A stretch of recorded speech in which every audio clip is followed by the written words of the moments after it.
Okay. I just want to make a quick video because I work today and I've got about like an hour and I got to go do some breath work out in the sun. But I figured, why not? I was planning on making a video last night because I was off and I was just chilling. But I try not to force things and it just didn't happen. So it's happening now. I kind of just want to give like a quick video, just another vlog.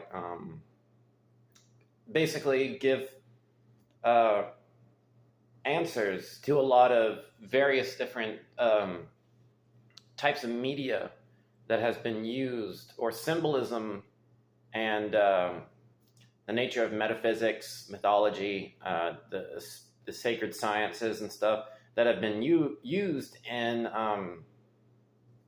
various forms of media, such as movies, television, books, video games, this and that, and just kind of give just vlog about it for a little bit. I probably won't reach every single thing that I know. I had been planning on actually going online and looking up all the because I can't bring to mind all the different forms of IPs out there and various different franchises of media and all of that, but if franchises, I don't even know if franchise is the right word, but I'm going to be getting my tea ready, by the way, as well. So it's Jagulan tea with oolong, Tae Guan Yin. But yeah, so I guess the first place that I'll start is I'll start with the law of timing. So if any of y'all have seen The Wizard of Oz, basically The Wizard of Oz has the law of time symbolism in it, among other things. But right now I'll just talk about this one. So within the Tzolk'in, right, the 260-day cycle that not only represents the sacred count or cycle of days, because that relates cubically back to the alphabet, relates back to Jesus Christ, it represents back to the New Testament chapters and the laying on of hands, and what it represents is the present moment. The module of the Tzolk'in represents all the different aspects of the present moment. That being said, so what we have in The Wizard of Oz is the castle sequence. So, as you know, castles are the 52-day cycles. Within 260 days, there are 5 of them, making a red, white, blue, yellow, and green castle. Red being the east, white being the north, blue being the west, yellow being the south, and green being the central castle. Now, when Dorothy arrives, before, she lives in a drab, sepia world, where life sucks, but then really what happens is she dreams, it's a dreaming sequence. And she goes into the land of Oz, right? And the first thing that she does is the house in which she's floating around in, and the tornado, right? Because, the tornadoes go back to the whirlwinds, the dust devils, the jinn, and all of that. Of the Arabian lore and stuff. Basically, tornadoes are when the 4 cardinal winds meet, and again, cardinal, going back to the castles. But the house lands on the Wicked Witch of the East, right? And what does she do? She takes her red shoes, red of the East, just like the red castle in the East. It's like the red castle is the place of the red dragon. The east is, the birthplace where the sun rises. It's the birth of the dragon, hence the Chinese culture and dragons and all of that.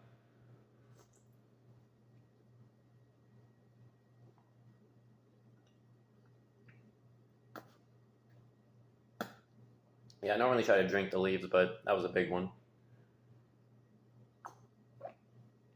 Don't feel like drinking that right now. But then she meets the Good Witch of the North, right? Which, if I'm not mistaken, she's all dressed in white. But basically, the the Northern White Castle and all of that has, always been portrayed as like good and everything. Like there's a whole lot that goes into there, but yeah, she meets the Good Witch of the North, and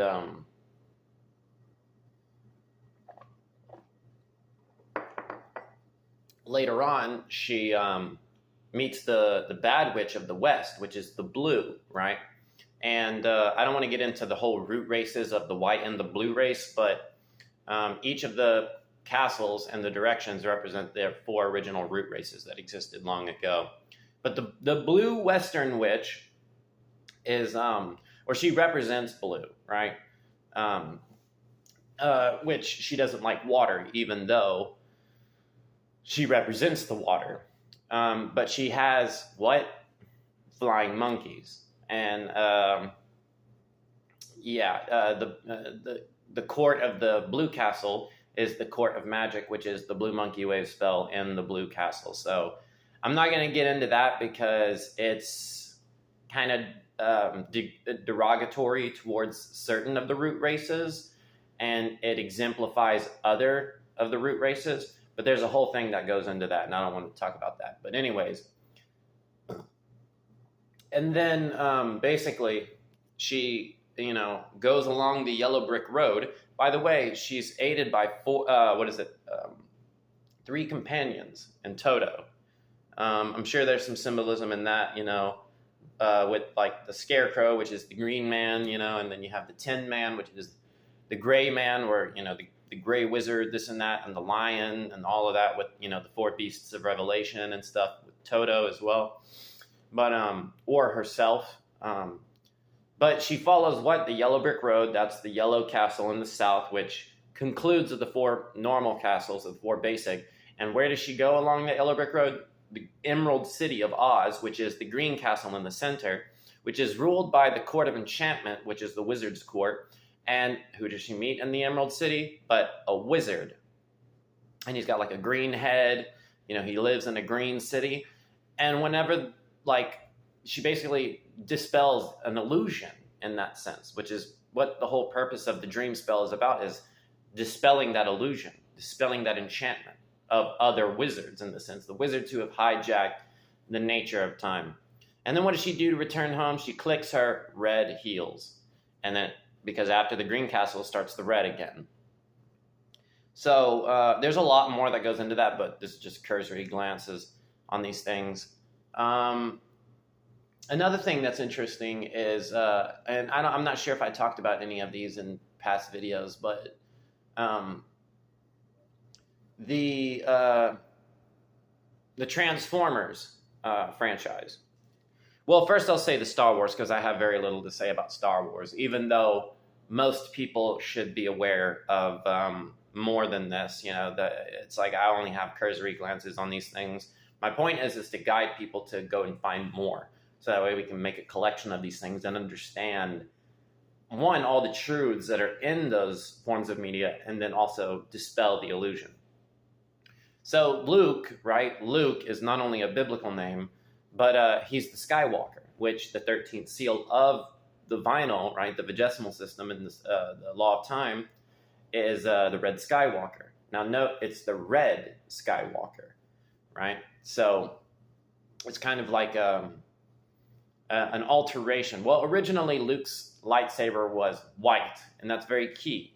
But then they later changed it on to blue, which was sort of like, it was intended with bad intentions that they changed it to blue. Let's just say that, because ultimately it is the red Skywalker.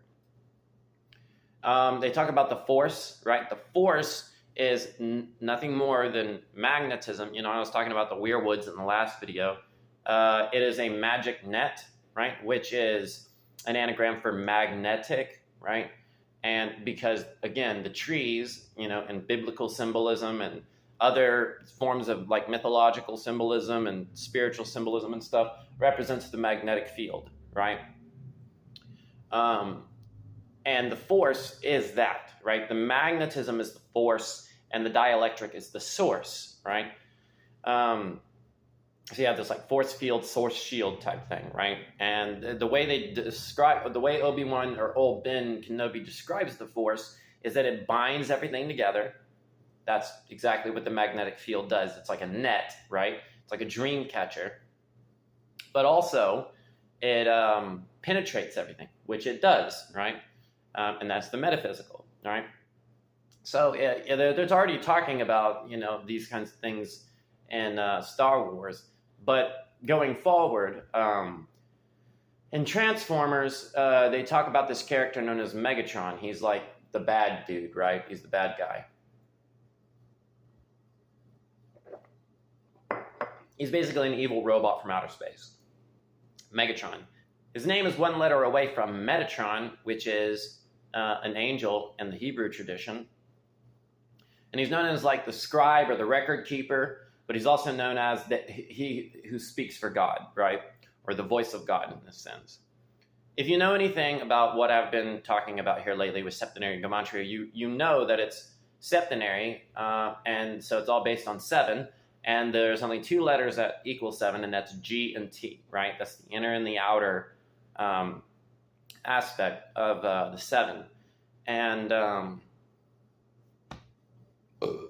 they changed Metatron to Megatron, which is basically they equal each other because G and T both equal 7. And remember, this cipher too is cubic, okay? It's all based on the 26 letters of the English alphabet, which are the 26 parts of the cube. It's all resting on 7, resting on the Sabbath. That's exactly what the cube does. It creates a 6-axis, right? But this is what's interesting, is that in Transformers, and I don't think they made this up until later on when the movies came out, but they basically talk about this cube thing that created all life, specifically the Transformers in the beginning. It later on has power to turn any machine into a transformer. Yeah, but they call it the Allspark. And so we got a cube, and its name is Allspark, right? And it gives life, right? It's like the source of life, which, you know, it's the house of God. It's the Beit Allah, so that makes sense, right? That it would house the source of things giving life, or the energy of God giving life to all things. But the reason why they call it the Allspark is, like I've mentioned in prior videos, if you look at any source of natural or artificial illumination, but more specifically, say like sunlight or a flame, if you look at it and squint, you can see the 4 main rays that come off of it. This is the cross, it's also the sword, it's all of those symbols, right? But if you had a friend that was sitting, perpendicular to you at a 90-degree angle from where you're sitting, they would see the same thing. That means you have a ray coming at you and you have a ray going away from you. That's 6 rays, 6 primary main rays, and that's the 6-axis. It's the axis of a cube, the inside of a cube, just like the Rubik's Cube. That's exactly the axis that the Rubik's Cube used to move around and hold the sides and stuff.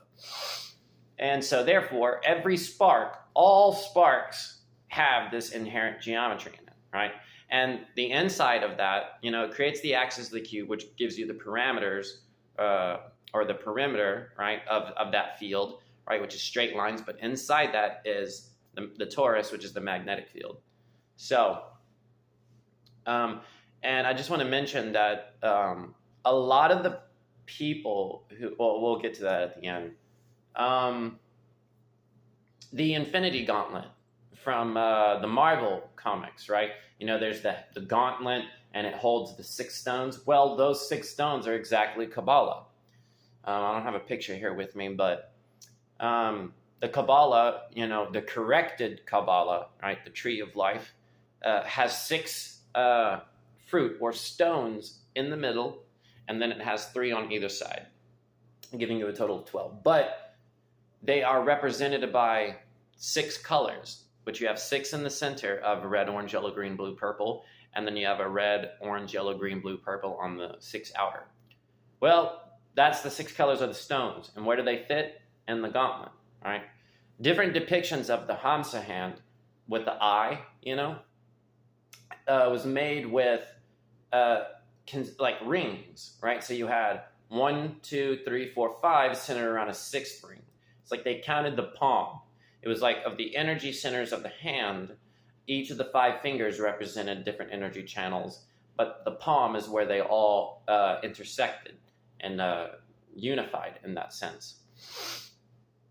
And so that's what the eye represents, is that sixth energy port. Like, it's interesting how in sign language, the name Jesus Christ is, you point to the palm with your middle fingers, by the way. You point to the palm with your, I think it's your middle fingers. I could be wrong. But yeah. So basically, those 6 infinity stones, the red is reality, orange is the soul, yellow is the mind, the green is time, blue is space, and purple is power. Those 6 stones and the fashion in which they go on the hand, Kabbalistic, totally and utterly Kabbalistic. And yeah, a lot of these, well, I guess I'll go ahead and mention, a lot of these people who put this stuff in the forms of media, they all share something in common. And I won't say what, right? Because I don't want my videos to get taken down or anything, but do a little bit of research and you'll be able to figure it out.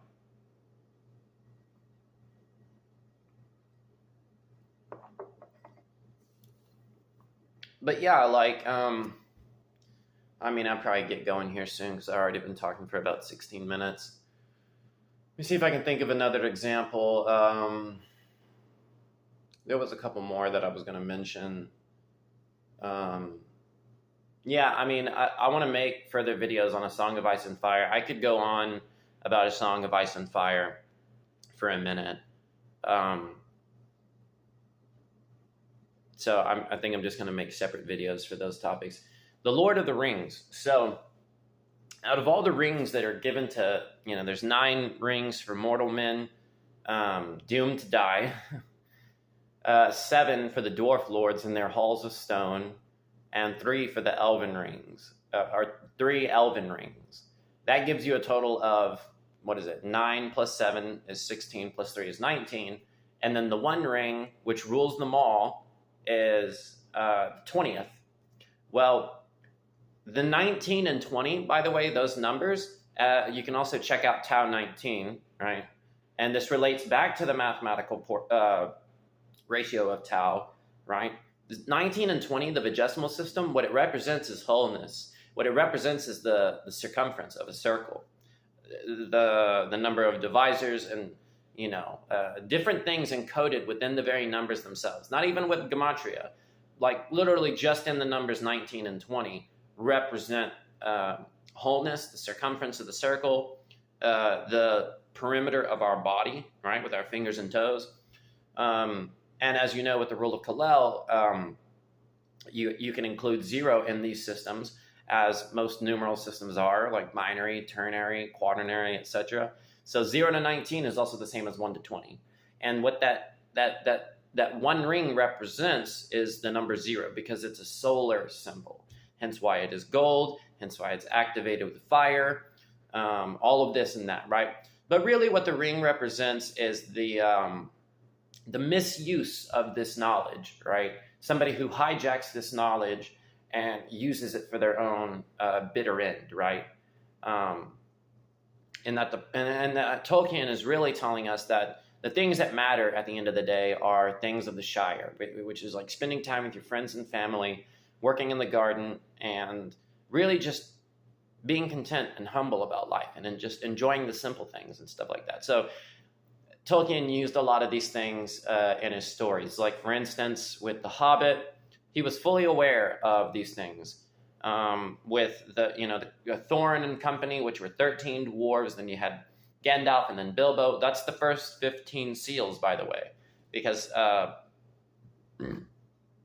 the 14th seal, which would be Gandalf in this case, is the White Wizard, which Gandalf ultimately becomes the White Wizard. They refer to him as the White Wizard.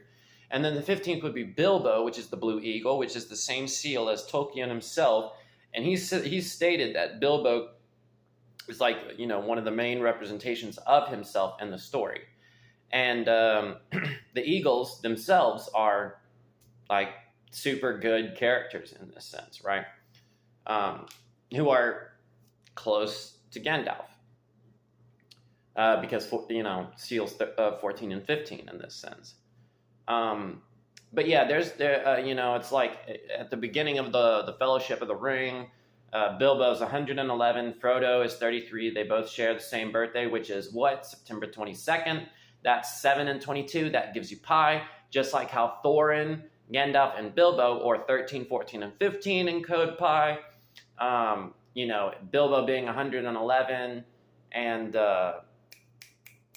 Frodo being 33, sharing the same birthday, them being together 144, which is the number of what is known as a gross, which is a dozen. And that's how many guests they decide to invite to their birthday in the beginning. That number 144 is mentioned multiple times in Revelation. Lots of different, you got your Bhaktan, you got your number of nadis and yoga and this and that. So there's a lot there that can be unpacked.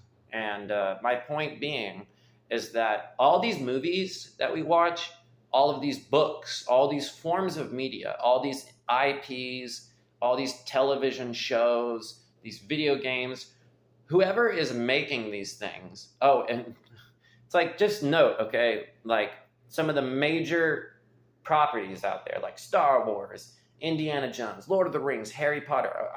Harry Potter, J.K. Rowling, she chocked that thing full of occult symbolism and sacred sciences and stuff like that.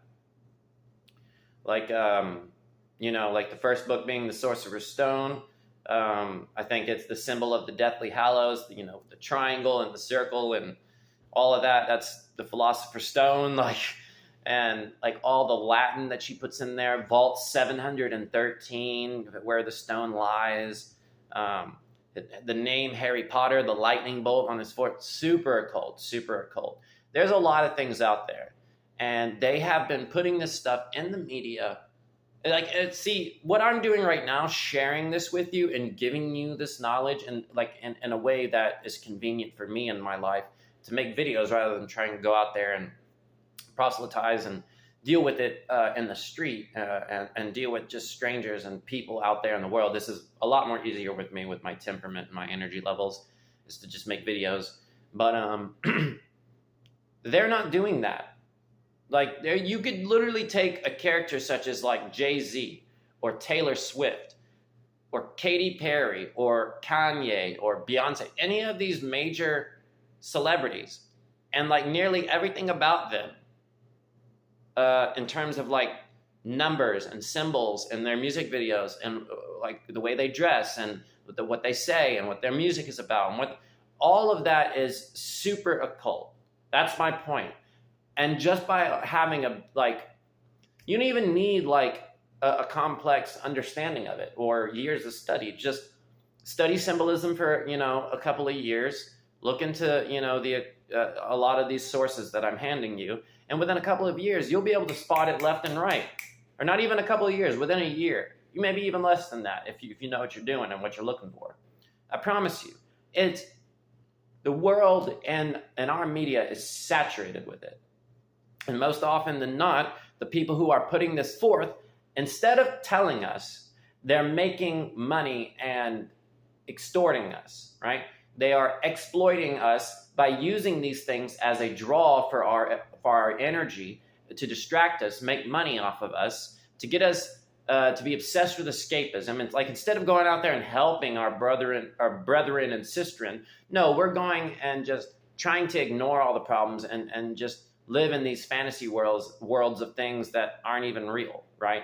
Instead of, that's the whole purpose of why they're doing it. Plus, these people are not creative at their core. So the best thing that they can do is literally just put this stuff right in it, right? They're just literally copying, pasting, and slightly changing things, while also exploiting other people and taking their ideas from them. That's a whole nother can of worms. How IPs are actually stolen from other creators. But I'm not going to get into that. But yeah, just pay attention. I promise you. The more you look into it, the more you'll find it. And it's not what's the word? Apophenia or whatever it's called, where you're making patterns where there is none. No, it's absolutely there. You just have to have fundamental understanding of the anagogic secrets of the New Testament and Jesus Christ. You need to be aware of Kabbalah. You need to be aware of like Ken Wheeler's like basically the things he's told us about magnetism and the dielectric and all of that. That's key. Understanding the G breath, like it's painfully obvious once people start seeing it. And what we need to do is we need to call these people out on this, right? Because they're not just using it in popular fiction. They're using it in the media, like the news and fake ass false flags and fake news and like fake wars, all kinds of stuff, right? They're using this like at every opportunity they can because they're evil magicians. At their core, that's what they are. They're using these things, magic, which just means magnetism. They're using this knowledge as a means to control us rather than liberate us. So just be aware of that. If you've not seen, for instance, like Marty Leeds' videos on 9/11 and the Las Vegas shooting and Seattle bombing and things like that, I don't even know if I can say those words without, it getting flagged. But yeah, go check out those videos. They're absolutely enlightening, And like I said, most of the people who are putting these things forth share a certain thing in common. But I got to go for now, so that's all I'll say. But yeah, just pay attention, because more often than not, you'll find things that, everything is occulted. The games that we play, chess, playing cards, dice, like it's hard because the thing is it's in God's design of nature, mountains, trees, the sky, the firmament, our own bodies. It's everywhere. And all these people have done is basically just copied that over into fake information and stuff like that, fiction.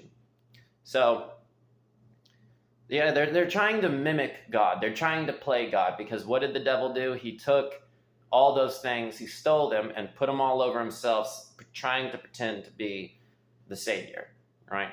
And what did we do? Or what will we do? We will take it back, right? Sing the song of Moses and the Lamb on the top of the firmament, this and that. But anyways, yeah, y'all have a nice day.